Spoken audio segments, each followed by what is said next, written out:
Hi అండి, ఎలా ఉన్నారు?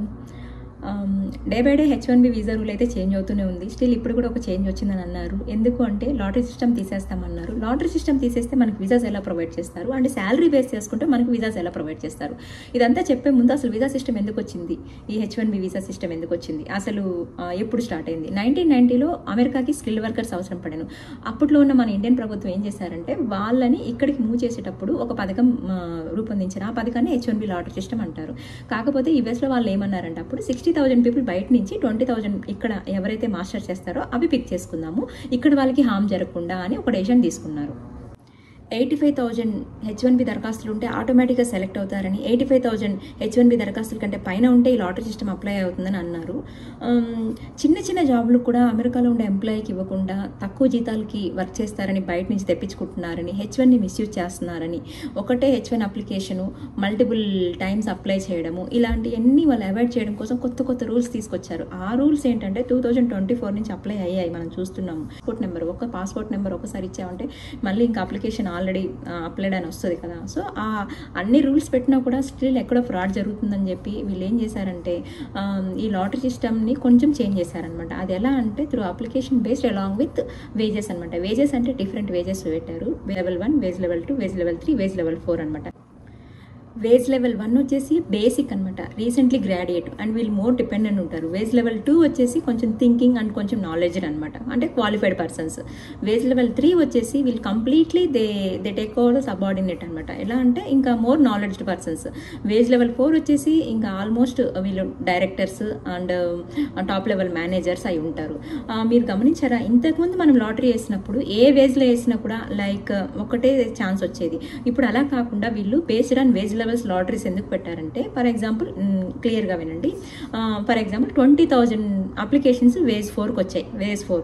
సో వీళ్ళు ఏం చేస్తున్నారంటే ఆ 20,000 అప్లికేషన్ని 4 ఛాన్సెస్ ఇస్తున్నారు. ఎందుకంటే వేజ్ 4 వీళ్ళు మెయిన్ ఇంటెన్షన్ అది కదా, more effective and more talent and some specially occupied skills వాళ్ళని వీళ్ళు పిక్ చేసుకోవాలనుకుంటున్నారు. కాబట్టి వేజ్ 4 అంటే top level managers and directors, వీళ్ళకి ఎక్కువ ఛాన్సెస్. మోస్ట్లీ వీళ్ళకి ఎలా అంటే 75% ఛాన్సెస్ వీళ్ళకి మల్టిపుల్ అంటే 4 టైమ్స్, ఇది 20,000 అప్లికేషన్స్లోనే వీళ్ళకి 4 టైమ్స్ ఛాన్సెస్ ఉంటాయన్నమాట.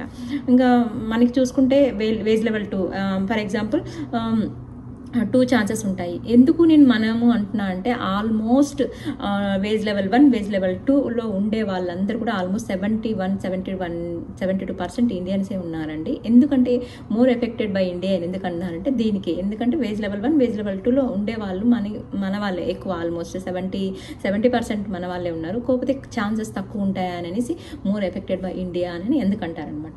సో ఇంకా వీళ్ళు ఏంటంటే వేజ్ లెవెల్ 3, వేజ్ లెవెల్ 4కి ఎక్కువ ఛాన్సెస్ ఇద్దామని ఈ ప్యాటర్న్ తీసుకొచ్చారని.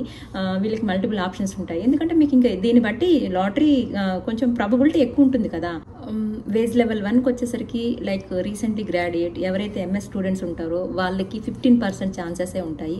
కాకపోతే ఇవన్నీ ఆలోచించి ఇక్కడ చదివే MS స్టూడెంట్స్కి ఇక్కడ ఉండే ప్రభుత్వం ఒక ఎక్సెప్షన్ అయితే ఇచ్చింది. అది కూడా ఇచ్చింది, దాన్ని ఇంప్లిమెంటేషన్లో చేంజెస్ లేకపోతే ఎవ్రీథింగ్ గుడ్, ఇంప్లిమెంటేషన్లో చేంజ్ ఏమైనా రావచ్చేమో.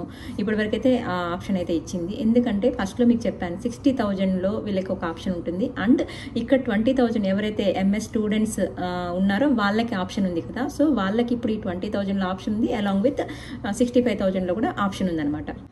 అట్లీస్ట్ వాళ్ళకి 2 ఛాన్సెస్ ఉంటుంది లాటరీకి. ఎందుకంటే వాళ్ళు ఇక్కడ $50,000 to $60,000 పే చేసి చదువుకుంటున్నారు కాబట్టి ఇక్కడ వాళ్ళకి కొంచెం వాళ్ళ వల్ల కొంచెం యూజ్ ఉంది కాబట్టి అట్లీస్ట్ వాళ్ళకి ఆ ఛాన్స్ ఇవ్వడంలో తప్పలేదు. అందుకు మనం హ్యాపీగా ఫీల్ అవుదాము. ఇంకోటి ఏంటంటే $50,000 మినిమం వేజ్ లెవెల్ 1కి ఇక్కడ శాలరీస్ ఎంత ప్రొవైడ్ చేస్తారు, వేజ్ లెవెల్ 2కి శాలరీస్ ఎంత ప్రొవైడ్ చేస్తారు అనేది కూడా గ్రాఫ్ ఇచ్చారు. బేసిక్గా రియల్గా చెప్పాలంటే వేజ్ లెవెల్ 1కి ఇక్కడ డిఫరెంట్ కౌంటీస్ ఉంటాయి, కౌంటీని బట్టి శాలరీ ఇస్తారు. లైక్ టెక్సాస్లో అనుకో 70,000 to 80,000 శాలరీ $80,000 ప్రొవైడ్ చేస్తారు. ఇదే వేజ్ లెవెల్ 1 కాలిఫోర్నియాకి వచ్చేసరికి $120,000 ప్రొవైడ్ చేస్తారు. ఎందుకంటే బేస్డ్ ఆన్ కౌంటీని బట్టి శాలరీ ఉంటుంది. సో ఫైనల్లీ నేనేమంటున్నా అంటే ఇంకా కూడా అప్డేట్స్ ఏమన్నా రావచ్చు, రోజుకు ఒక అప్డేట్ అయితే వెలుగులోకి వస్తుంది. సో రేపు ఏమన్నా జరగవచ్చు. నేనేమంటున్నా అంటే ఫైనల్లీ మన ఎంఎస్ స్టూడెంట్స్ ఎవరైతే ఇక్కడ ఉన్నారో వాళ్ళందరికీ ఆల్ ది బెస్ట్ చెప్తున్నాను. ఎందుకంటే బయట వాళ్ళు రాకపోతే మీకు ఇక్కడ అవకాశాలు ఎక్కువ ఉంటాయి. ఆ అవకాశాలని మీరు ఎలా యూజ్ చేసుకుంటారనేది మీ చేతుల్లో ఉంటుంది. కొంచెం చెప్పా కదా, ఇక్కడ కొంచెం నాలెడ్జ్ బేస్ చేసుకొని వేజెస్ డిక్లేర్ చేశారు కాబట్టి మీరు ఏ వేజ్ కిందకు వస్తారు. లైక్ బేసిక్ అంటే 50,000 ఉండాలని ఏం లేదు. Based on knowledge and skill బట్టి వీళ్ళు ఆ వేజ్ని సెలెక్ట్ చేస్తున్నారు కాబట్టి మీరు ఏ వేజ్ కింద వెళ్ళాలనుకుంటున్నారో మీరు డిసైడ్ చేసుకోండి. Coming with more updates. Thank you for watching.